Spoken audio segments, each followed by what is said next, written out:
Hello guys, welcome back to your channel journey to success. तो research and publication ethics का ये हमारा lecture number 7 है। Last lecture में भी हम यूनिट नंबर 3 कवर कर रहे थे which was regarding publication ethics. तो लास्ट लेक्चर में हमने कोप एंड वेम तक हमारा सिलेबस कवर कर लिया। आज की इस वीडियो में हम क्या डिस्कस करने वाले हैं? सबसे पहले कन्फ्लिक्ट ऑफ इंटरेस्ट क्या होता है, पब्लिकेशन मिसकंडक्ट क्या होता है, पब्लिकेशन मिसकंडक्ट की डेफिनेशन क्या है एंड कुछ कंसेप्ट्स क्या हैं पब्लिकेशन मिसकंडक्ट के, ये जानेंगे। देन हमारा नेक्स्ट टॉपिक है problems that lead to unethical behaviour, कि ऐसी कौन सी प्रॉब्लम्स हैं जिनकी वजह से अनएथिकल बिहेवियर होता है या फिर वाइस वर्सा, कि अनएथिकल बिहेवियर के लिए की वजह से कौन सी प्रॉब्लम्स होती हैं। नेक्स्ट हम जानेंगे वायलेशन ऑफ पब्लिकेशन एथिक्स। तो आज की हमारी वीडियो का मेन फोकस रहने वाला है conflict of interest, publication misconduct, problems that led to unethical behavior and vice versa, and violation of publication ethics. So without time waste किए स्टार्ट करते हैं आज की हमारी video, which is firstly conflict of interest. conflict of interest का meaning क्या है?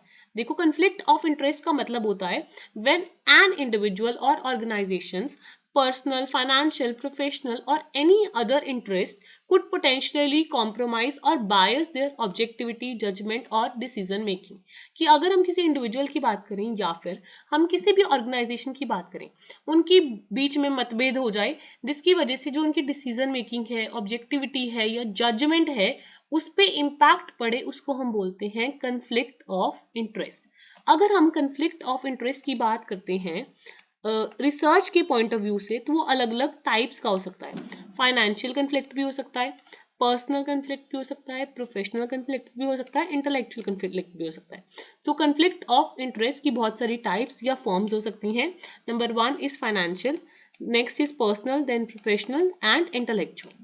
ठीक है, अब कन्फ्लिक्ट ऑफ इंटरेस्ट अराइज हुआ तो जो कन्फ्लिक्ट है वो किन के बीच में अराइज होगा? अगर हम पब्लिकेशन की बात करें तो जितने भी स्टेक होल्डर्स हैं उनके बीच में होगा। तो अगर हम रिसर्च के स्टेक होल्डर्स की बात करते हैं, वो कौन कौन हो सकते हैं? ऑथर्स के बीच में हो सकता है, रिव्यूअर्स के बीच में, एडिटर्स के बीच में, पब्लिशर्स के बीच में, या फिर ऑथर और रिव्यूअर के बीच में हो गया, ऑथर और एडिटर के बीच में हो गया। सो कोई भी पार्टी है वो कन्फ्लिक्ट ऑफ इंटरेस्ट के बीच में इन्वॉल्व हो सकती है। सो कन्फ्लिक्ट ऑफ इंटरेस्ट का मतलब है कि उनके बीच में आपस में नहीं बन रही, जिसकी वजह से बायस होगा ऑब्जेक्टिविटी में, जजमेंट में या फिर डिसीजन मेकिंग में।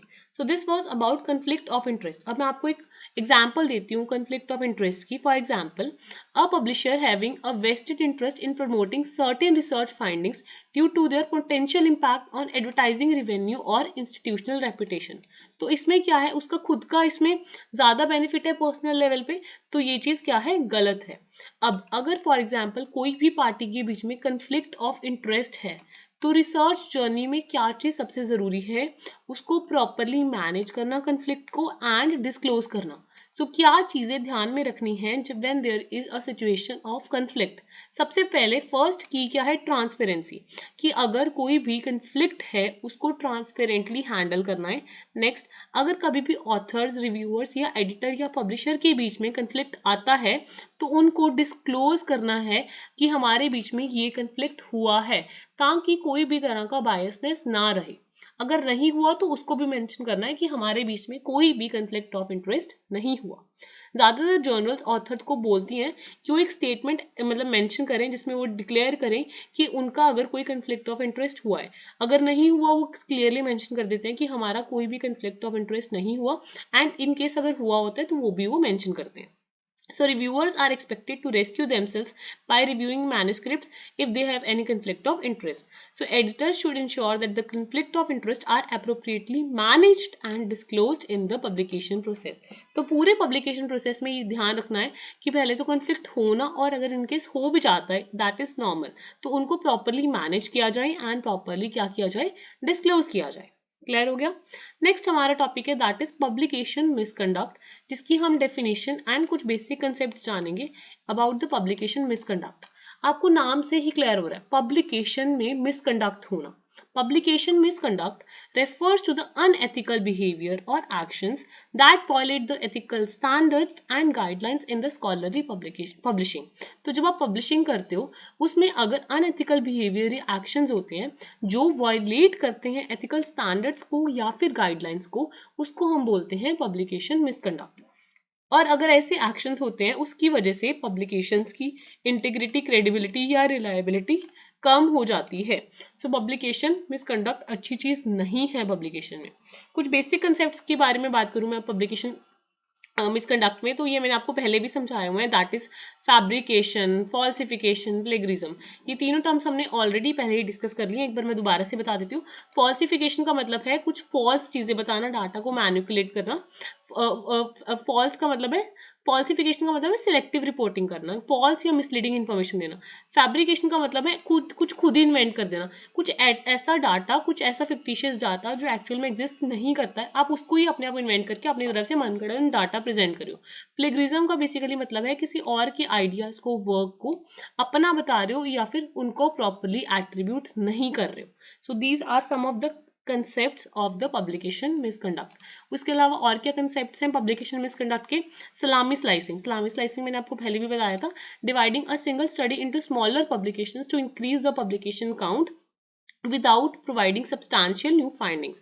तो सलामी स्लाइसिंग का मतलब है एक ही डाटा को स्प्लिट कर देना, एक ही स्टडी को स्प्लिट कर देना। So dividing a single study into multiple smaller publications to increase the publication count is salami slicing. Duplication का मतलब क्या है? डुप्लीकेशन का मतलब है सेल्फ प्लेगरिज्म करना, रीपब्लिश कराना अपना ओन प्रीवियसली पब्लिश्ड काम या फिर सिमिलर काम मल्टीपल पब्लिकेशंस में देना। इस मतलब डुप्लीकेशन, जैसे हमने रिडंडेंट पब्लिकेशंस पढ़ा था, ठीक है। इमेज मैनिपुलेशन का मतलब है ऑल्टर करना, एनहांस करना, फॉल्सिफाई करना इमेज को ताकि वो मिस रिप्रेजेंट करे रिसर्च डाटा को। अब दो चीजें और हैं जो यहाँ पे नई टर्म्स हैं जो आपको सीखनी है, that is ghost authorship and guest authorship. ये इंपॉर्टेंट टर्म्स है, ये मैं आपको एक बार बता देती हूँ। गोस्ट ऑथरशिप का मतलब क्या होता है? गोस्ट ऑथरशिप का मतलब होता है failure to disclose the contribution of individuals who have made significant contribution to the research but not listed as authors. तो ऐसे ऑथर्स जो गोस्ट हैं, गायब हैं, आपने उनको प्रॉपर्ली डिस्क्लोज नहीं किया, और जिन्होंने सिग्निफिकेंट कंट्रीब्यूशन किया है, they are the ghost authors. And guest authors का मतलब है आप उन ऑथर्स का नाम ले रहे हो जिन्होंने कंट्रीब्यूट किया किया भी नहीं है आपके रिसर्च में। सो guest authorship includes individuals who authors who are included in authors but have not contributed. So ghost मतलब आपने उनको गायब ही कर दिया पर उन्होंने contribute किया है। guest author मतलब उन्होंने contribute नहीं किया but फिर भी आपने उनको manuscript में as a author show कर दिया। So ghost and guest authorship I hope सबको clear हो गया होगा। अभी तक हमने क्या पढ़ा है? कंफ्लिक्ट ऑफ इंटरेस्ट क्या होता है, कंफ्लिक्ट ऑफ इंटरेस्ट के टाइप्स क्या है, उसको कैसे प्रॉपर्ली मैनेज करना है या कैसे डिस्क्लोज करना है। नेक्स्ट हमने पब्लिकेशन मिसकंडक्ट की डेफिनेशन के बारे में जाना। कुछ कंसेप्ट्स जैसे कि फैब्रिकेशन, फॉल्सिफिकेशन एंड प्लेगरिज्म ही हमने पहले ही पढ़ लिया था, सलामी स्लाइसिंग एंड डुप्लीकेशन भी पढ़ लिया था। इमेज मैनिपुलेट करो ये भी गलत है, पब्लिकेशन मिसकंडक्ट है। एंड देन हमने जाना गोस्ट ऑथरशिप क्या होता है एंड गेस्ट ऑथरशिप क्या होता है। नेक्स्ट हमारा टॉपिक है that which are the problems that lead to unethical behavior। ऐसी कौन सी प्रॉब्लम्स हैं जिनकी वजह से अनएथिकल बिहेवियर होता है। अब इसमें ना हमें दो कंसेप्ट्स के बारे में जानना है, अनएथिकल बिहेवियर होने के पीछे क्या प्रॉब्लम्स हैं एंड अगर कोई अनएथिकल बिहेवियर करता है तो उसकी वजह से क्या प्रॉब्लम्स होंगी। हमें इन दोनों टॉपिक्स को कवर करना है। सबसे पहले अनएथिकल बिहेवियर होता है उसके पीछे क्या प्रॉब्लम्स होती हैं। So what are the problems leading to unethical behaviour. सबसे पहले अगर हम जनरली बात करें, काफी सारे लोगों को ना पीछे से प्रेशर होता है कि उन्हें बहुत सारे पेपर्स पब्लिश करने हैं। सो जो प्रेशर होता है पब्लिकेशन का, फॉर एग्जांपल आपको पीएचडी करनी है तो आपको भी इंस्टीट्यूशंस फोर्स कर रहे होंगे कि आपको इतने पेपर पब्लिश कराने हैं अगर आपको पीएचडी कंप्लीट करनी है। सो वो प्रेशर की वजह से कहीं ना कहीं अनएथिकल बिहेवियर होता है। कई लोगों को करियर में एडवांसमेंट चाहिए होती है जिसकी वजह से वो जल्दी पेपर पब्लिश करवाना चाहते हैं, जिसकी वजह से अनएथिकल बिहेवियर करते हैं। कई बार फंडिंग मिल रही होती है तो फंडिंग एजेंसीज की तरफ से प्रेशर्स होते हैं, फंडिंग कंस्ट्रेंट्स होते हैं जिसकी वजह से अनएथिकल बिहेवियर होता है। आजकल ये कल्चर बड़ा चला हुआ है, पब्लिश और पेरिश कल्चर, ठीक है। उसके बाद लैक ऑफ ओवरसाइट या एथिकल इग्नोरेंस। इन सारी कारणों की वजह से, इन सारी प्रॉब्लम्स की वजह से अनएथिकल बिहेवियर होता है। तो सबसे पहले हम बात करते हैं प्रेशर टू पब्लिश। बहुत सारा एकेडमिक प्रेशर होता है कि उनको फ्रीक्वेंटली हाई इंपैक्ट जर्नल्स में पब्लिश करना है, जिसकी वजह से अगर उनको क्विकली रिजल्ट्स प्रोड्यूस करने हैं वो क्या करते हैं, अनएथिकल प्रैक्टिसेस करते हैं। So pressure to publish is a major cause behind unethical behaviour. Next publication metrics को बढ़ाने के लिए, करियर में एडवांस करने के लिए, ताकि उनको इंसेंटिवाइज करा जाए। लोग क्या करते हैं, डाटा को मैनिपुलेट करते हैं, सलामी स्लाइसिंग करते हैं। ये सारी चीजें क्या है, अनएथिकल है, बट लोग ये करते हैं करियर में एडवांसमेंट पाने के लिए। Next one is funding constraints. बहुत सारी रिसर्च एजेंसीज फंडिंग देती हैं, तो बहुत सारा कॉम्पिटिशन होता है कि उनको ग्रांट्स मिल पाए। सो वो अपने डाटा को फैब्रिकेट करती हैं ताकि उनको फंडिंग मिले और एक अच्छी सपोर्ट सिस्टम मिल पाए। इसकी वजह से, फंडिंग कंस्ट्रेंट्स की वजह से भी अनएथिकल बिहेवियरल प्रैक्टिसेस होती हैं। बाकी कल्चर है दैट इज पेरिश और publish. So academic success is measured by the publication output, और इसकी वजह से रिसर्चर्स को बहुत सारे इंसेंटिव्स मिलते हैं। तो ज्यादातर क्या होता है, लोग क्वांटिटी को ज्यादा प्रायोरिटाइज करते हैं ओवर द क्वालिटी, जिसकी वजह से अनएथिकल प्रैक्टिसेस होती हैं। Inadequate oversight या accountability within research institutions और funding agencies may enable unethical behavior, जिसकी वजह से काफी चीजें अनडिटेक्टेड या अनएड्रेस्ड चली जाती हैं। एंड कई लोग अवेयर ही नहीं होते, जानबूझ के नहीं करते, बट कई बार लोग अवेयर ही नहीं होते पब्लिकेशन स्टैंडर्ड्स के। तो कई लोग अनअटेंशनली, मतलब उनका इंटेंशन भी नहीं होता, अनइंटेंशनली ये सब प्रैक्टिसेस करते हैं, जिसकी वजह से अनएथिकल बिहेवियर होता है। नेक्स्ट वन इज, अब अगर कोई भी अनएथिकली बिहेव करता है, उसकी वजह से उसको फ्यूचर में क्या प्रॉब्लम्स फेस करनी पड़ सकती हैं। Number 1, loss of trust. एक बार ट्रस्ट गया तो वो दोबारा नहीं आता। सो अगर कोई भी अनएथिकल बिहेवियर करता है, उसका जो ट्रस्ट है वो इरोड हो जाता है, जिसकी वजह से उस रिसर्चर की, इंस्टीट्यूशन की या पूरी साइंटिफिक कम्युनिटी की जो रेपुटेशन है वो डैमेज हो जाती है। नेक्स्ट है रिसर्च रिप्रोड्यूसिबिलिटी क्राइसिस। अगर कोई अनएथिकल प्रैक्टिसेस करता है, फॉर एग्जांपल डाटा को फैब्रिकेट करता है, सिलेक्टिवली रिपोर्टिंग करता है, उसकी वजह से जो डाटा प्रोड्यूस होता है वो अनरिलायबल होता है। सो जो रिजल्ट्स आते हैं उसकी वजह से रिप्रोड्यूसिबिलिटी क्राइसिस होती है, क्योंकि एक रिसर्च के ऊपर दूसरी रिसर्च, दूसरी के ऊपर तीसरी, तो इसकी वजह से बहुत सारी दिक्कतें आती हैं। तीसरा, अनएथिकल बिहेवियर के कारण रिसोर्सेज वेस्ट हो जाती हैं। फॉर एग्जांपल बहुत सारा टाइम, फंडिंग, मैन पावर, बहुत सारी चीजें वेस्ट हो जाती हैं जो कभी भी रेप्लिकेट नहीं करी जा सकती। बहुत सारे पार्टिसिपेंट्स को हार्म होता है। फॉर एग्जांपल अगर गलत फॉल्स क्लिनिकल ट्रायल्स किए गए तो बहुत सारे पार्टिसिपेंट्स को हार्म हो सकता है, जिसकी वजह से बहुत सारा रिस्क फेस करना पड़ सकता है। नेक्स्ट, कई बार legal and regulatory consequences face करने पड़ते हैं। फॉर एग्जांपल आपकी फंडिंग चली जाती है, आपको बहुत सारे सैंक्शंस का सामना करना पड़ता है, बहुत सारी इन्वेस्टिगेशन कमेटीज आपसे बैठती हैं। उसके अलावा इनोवेशन पे भी बहुत ज़्यादा इफेक्ट पड़ता है, क्योंकि जो चीज़ें आपने गलत क्लेम कर ली उसकी वजह से पूरा साइंटिफिक प्रोसेस या एडवांसमेंट इन नॉलेज गलत हो गई।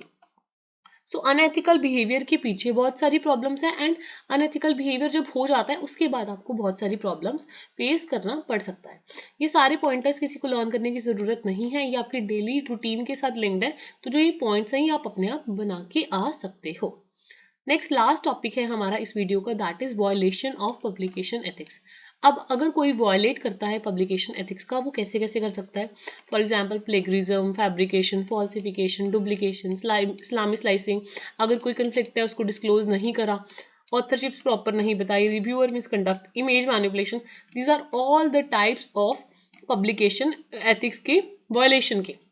तो कभी भी वॉयलेशन नहीं करनी है पब्लिकेशन मिस एथिक्स की, क्योंकि अगर कोई भी पर्सन ऐसे करता है वॉयलेशन पब्लिकेशन एथिक्स का, तो उसकी क्रेडिबिलिटी रिड्यूस हो जाती है, लॉस हो जाती है।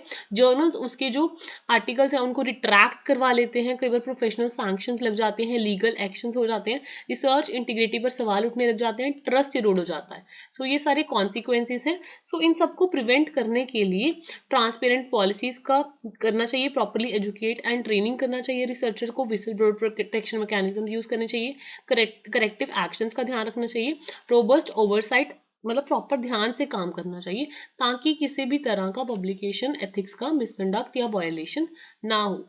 तो आई होप सबको ये जो बेसिक टॉपिक्स थे ये क्लियर हो गए होंगे। अगर आपके कोई डाउट्स हैं आप कमेंट सेक्शन में पिन डाउन कर सकते हो।